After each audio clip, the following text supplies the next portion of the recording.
Mismong ang PDEA o ang Philippine Drug Enforcement Agency na ang nagsabi, hirap sila sa kampanya kontra droga at kailangan daw nila ng tulong ng PNP. Ayon kay PNP Chief Bato de la Rosa, bubuo sila ng bagong grupong hahawak sa anti-drug operations. May report si Mariz Umali. Maghintay lang kayo pag kami bumalik. Tingnan natin yung kasigaan ninyo. Kayo mga siga na mga drug pusher, kayo mga siga na drug distributor, let us see. Ito ang banta ni PNP Chief Director General Bato de la Rosa sa mga drug pusher na nagsiga-sigaan itong mga nakalipas na linggo. Ang Philippine Drug Enforcement Agency o PDEA na isang buwan nang nangunguna sa kampanya kontra droga, inaming natatalo sila. Kailangan daw ang PNP. Kahit na yung mga PDEA is doing it almost every day or every other day, na-reduce yung total na anti-illegal drug operations by about 70-75% because of the manpower requirement.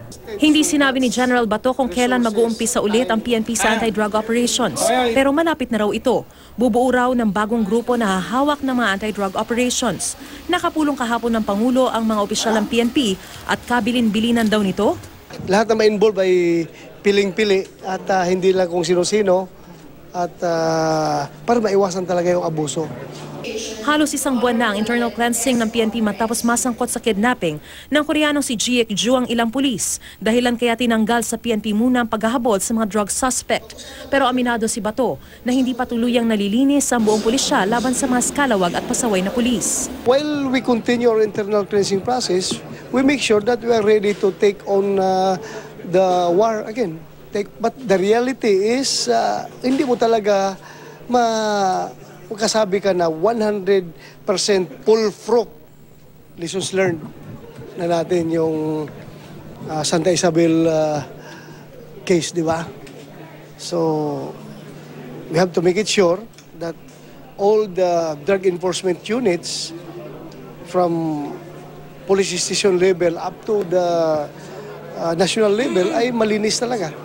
Oras na maibalik na raw sa pulisya ang kampanya kontra droga, sabay-sabay na raw nila itong tututukan kasama ang kampanya kontra illegal na pagsusugal at internal cleansing sa kanilang hanay. Ikinalulungkot naman ng Commission on Human Rights ang inaasahang pagbabalik ng anti-drug campaigns sa pulisya. Nung sinabi ni Chief PNP de la Rosa na ihinto muna nila ang Oplan Tokhang dahil na rin sa pagkilala na ito ay may mga butas at wala pa tayo nakikita mga konkretong resulta. Mariz Umali, GMA News.